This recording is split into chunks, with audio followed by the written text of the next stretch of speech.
guys, Alberto Big Boost here and welcome to today's video. We're going to be talking about a very important part that needs to be installed on a 2JZ in order to have a properly long-lasting and operational race engine. I think before we begin, I'm gonna have to probably take off a couple of the balloons that are attached to my car, since we had the official Big Boost shop opening party this past Saturday. So the Big Boost shop is finally open for business. So if you're looking to get some work done on your car, shoot me an email at bigboostshop@gmail.com. I will also be selling a couple of different brands of racing parts, so I can get you quotes on that as well. But let's get on to today's video and get to work. Okay, I have no idea what they do here, but I think I'm pretty safe to lower the car real quick. Oh God, don't pop. Oh God, don't pop.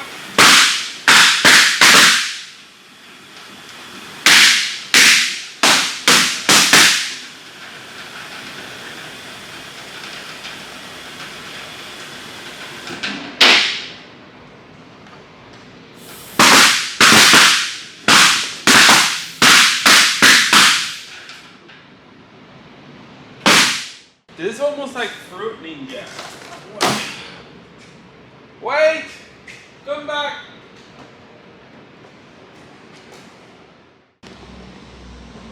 How am I gonna get those out of there now?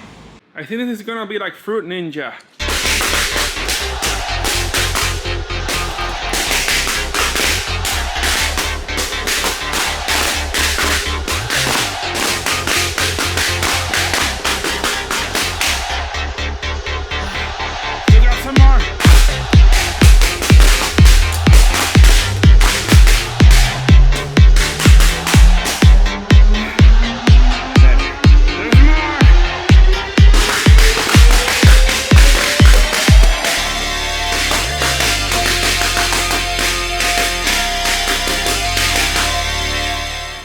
There's nothing but carnage left. Alright, back to the video. I present to you the ATI Super Damper version Titan version 2.0. This damper is the same ATI Super Damper that you'll find on all your race engines. The only thing that makes this one a little bit different than the rest is that it is stock drive pulley instead of being... The reason why I went with a stock drive pulley instead of the overdrive pulley is to help extend the lifespan of the power steering pump when you install one of these. So if you're gonna be revving your engine to 8,000 RPMs, you don't want to over rev your power steering pump because it's gonna be more prone to failure. So with this stock drive pulley that Titan designed with ATI, you are able to run the famous ATI Super Damper to keep harmonics in check, but also not overspin or over rev the power steering pump and cause it to prematurely fail on you. Let's see how nice this thing looks. Here it is, the Titan version of the ATI Super Damper for the 2JZ. This hub consists of various components. It has a two-piece shell hub assembly, which has an inner ring here, has a couple O-rings in between them, and then an outer ring. Those sandwiched together. Then you have the actual hub that goes onto the crankshaft, and then you have the standard size pulley that drives the belt. Then of course you have 9 bolts here. These are the smaller ones, go to about like 16 pounds. These bigger ones go like 30. And then it suggests using blue thread locker, but I'm gonna be using the new Permatex orange thread lockers, which has the availability to remove as blue thread locker, but it has the strength of red thread locker. And then of course you don't want to throw away your SFI approval seal, so you need to keep this in your car or somewhere if you're gonna have to present it for a race like drag racing. For the hub assembly, I'm gonna be using a T40 Torx bit for the smaller bolts, and then I have a T45 Torx bit for the bigger bolts. We're gonna put this aside because we're gonna be installing this in a little bit. But first, we have to take the whole frame of the BMW apart so we can access the pulley. Normally, we wouldn't have to do all that, but since I moved the radiator here and I have the race fans and everything's kind of like really compacted in here. So I'm gonna have to remove these components to gain full access to the damper right here. first start taking all this stuff off. Remember, please redesign, guys. This is probably one of the simplest non-tubular front ends to take apart. Basically, I'll insert screwdriver here. Let's pry this off. Pull this back, take this off, and this.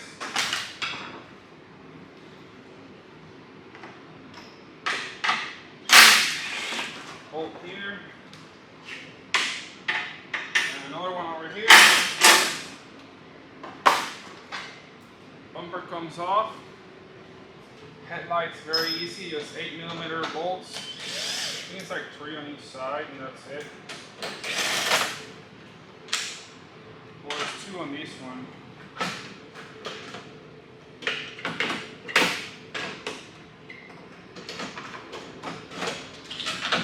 Out.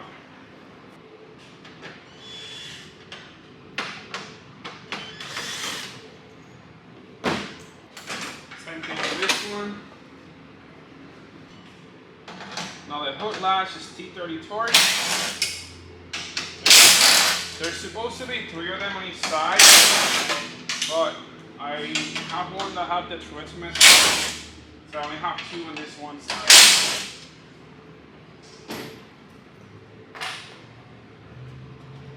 This comes off, hanger comes off, or the hood latch inside. I'm going to remove the intercooler along with the oil coolers all in one piece, so this is just move out of the way. Pop this one out on this side. And there's 4 13mm nuts holding it. 1, 2, 3, and 4. So the whole thing comes out as a unit.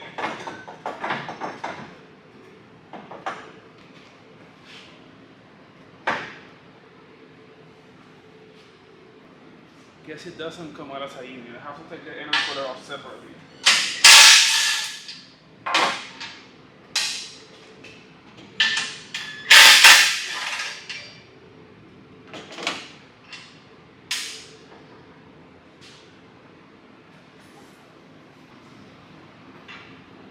Now this can come off. I think. Yes. Now for the front radiator support. Now for the front crash bar support, there's 4 bolts or 4 nuts that hold it, just 10mm.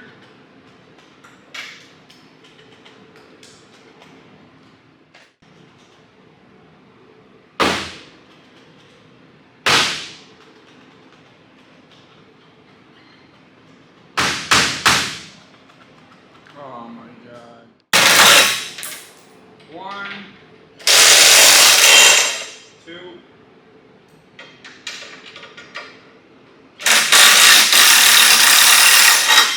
3, and the last one, 4.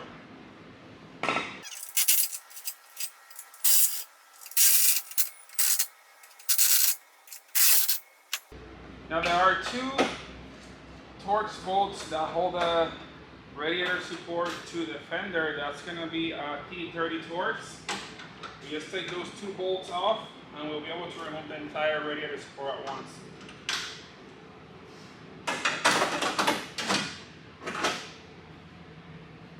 Now we got this giant Mishimoto Raceline radiator.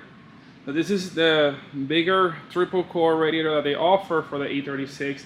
Then I went ahead and modified and made custom end tanks, and I also added plates to convert it to triple pass. So water comes on one side, or water comes up here, hits here, comes over, hits here again, has to come over again, and then comes back this way, comes out of there.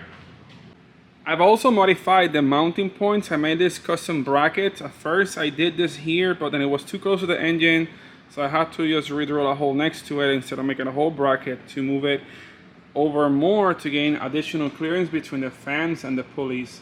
This is the clearance that I have between fan and pulley. I can't really even put my finger in here, but it's the only way to make everything fit without additional cutting. and everything fits perfectly. Then for the radiator hoses, I modify the outlets, and then I have a 1.5-inch outlet here, comes over that way. This is a stock 2JC GTE lower radiator hose. I had to cut about maybe this much because it was too long, but everything else fits like factory. Then on the other side, I also use a lower version of the hose because I make this in 1.5 inch as well. And then it goes from here on this nice little swirl pot to have a high mounted bleed point on the engine. And then it comes over here. I have to trim the hose just a little bit more. I was mucking this up.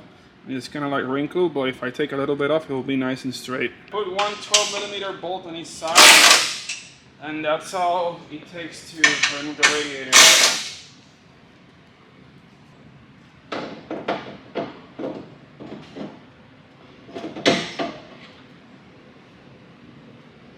And now we have our damper exposed, so I have to just take the serpentine belt off, remove the crank bolt. Good thing that ever since I installed the engine, I still haven't gotten to fully torque the crank bolt. This is a brand new OEM Toyota bolt.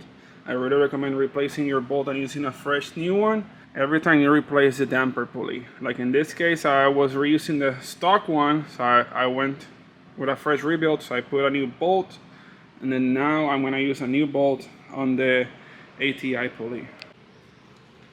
We're gonna be using the impact gun to take this off. This uses a 22mm socket. Just gonna loosen it real quick.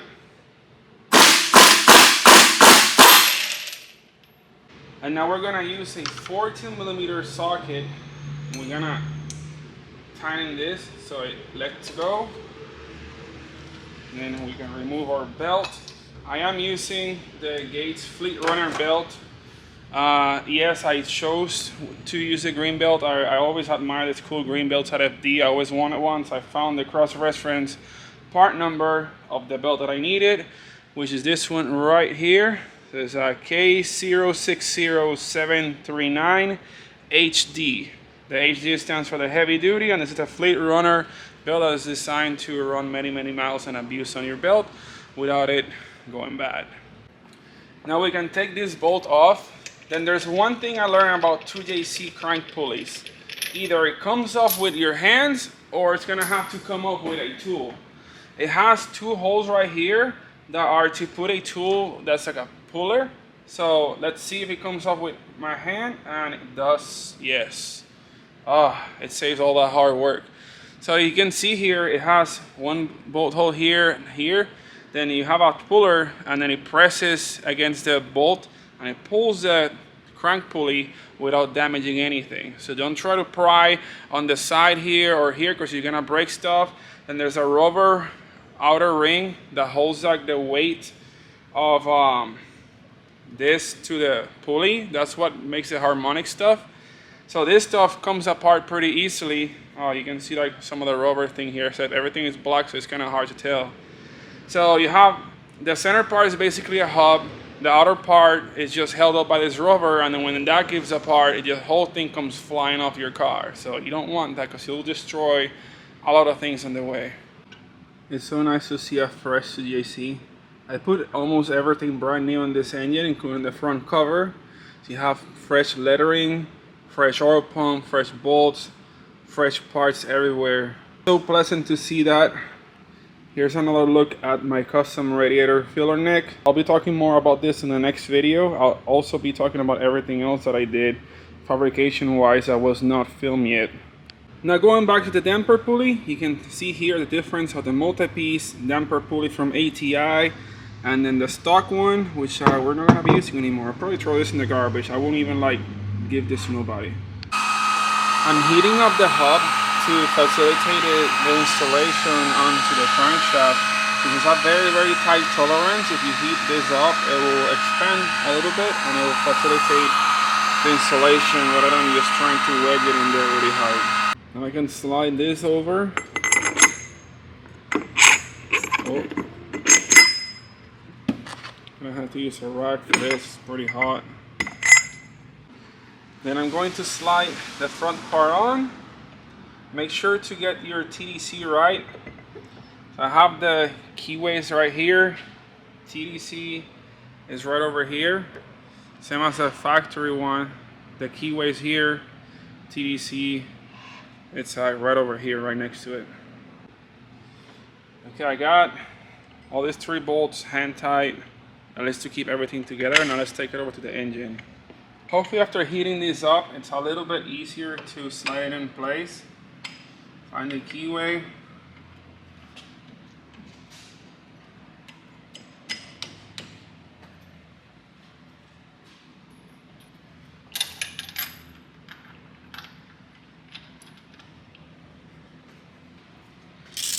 Now I'm going to tighten this by hand.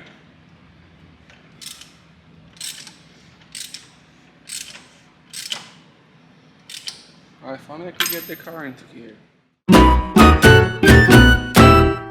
Now that the pulley is all the way in, I can finally torque the main crank bolt to 239 foot-pounds of torque. Since I don't have anybody to hold the brakes, I put the transmission in 5th gear, and then I using a ratchet strap to pull on the e-brake with the harness bar. That way I get to lock the rear tires without having to need assistance from anybody else. While we have the ratchet strap holding the e-brake for us, we're gonna try to see if we can torque this thing to 239 foot-pounds.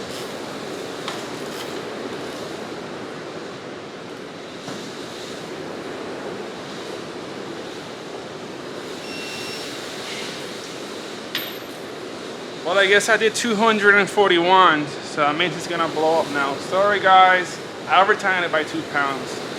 Too much boost. Now let's add some thread locker to the smaller bolts. We're gonna install those first since we already have the bigger bolts aligning the pulley. I have to go back and forth a little bit with this, get it where it needs to be.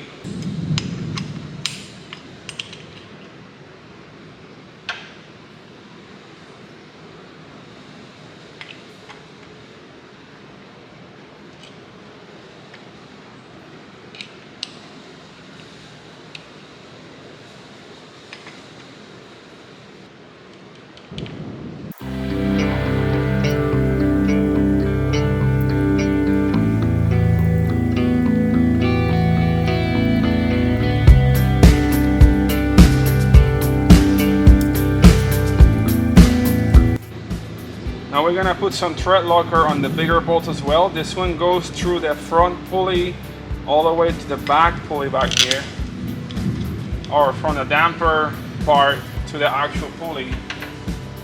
I'm doing these ones one at a time since the bolts are holding the pulley in place. I will only take one at a time, put thread locker, and reinstall it.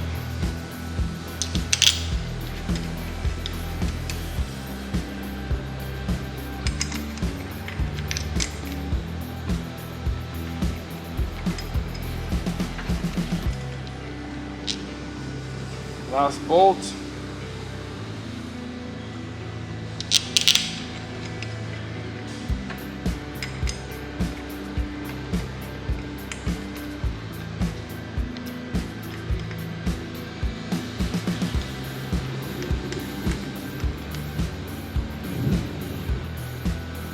We're going to torque the bigger bolts to 30 foot-pounds. There are just 3 of them.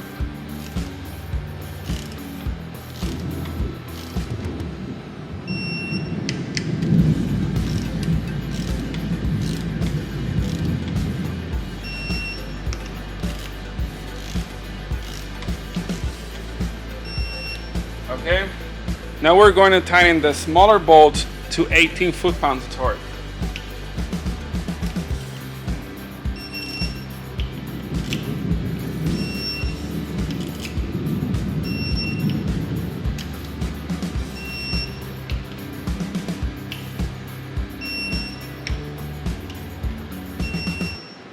Done. All that's left to do is to reinstall the serpentine belt. I'm gonna just put this around here real quick.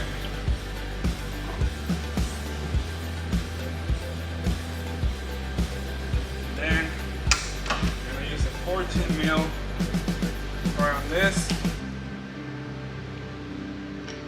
We're done. Okay guys, so we have the ATI super damper from Titan Motorsports installed. So you can see normally the regular ATI super damper has the pulley almost the same size as this.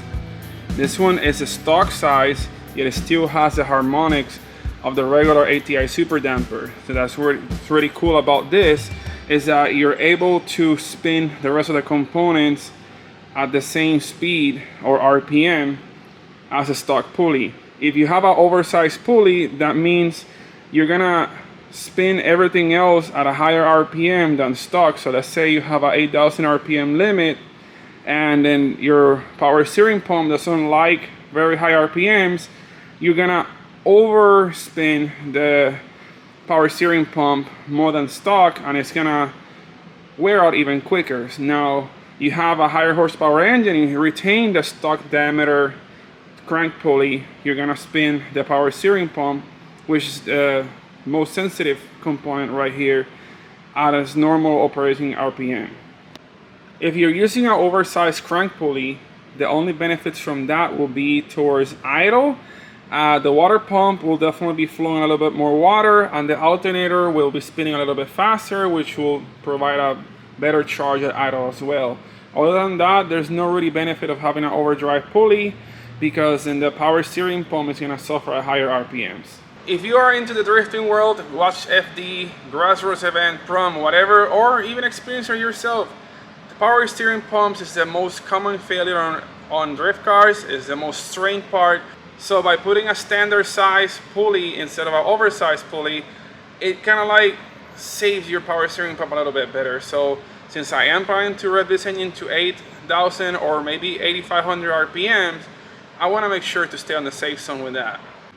Also in store for another video, I have all the plumbing and everything done for the power steering to optimize flow on this Johnny. Alright guys, this concludes the ATI super damper installation on the 2JC. Oh wait, I still have to let go of the e-brake. Alright, e-brake is clear now. This thing works so well, I love it. Can't wait to drive this car already. Well guys, this is the end of today's video.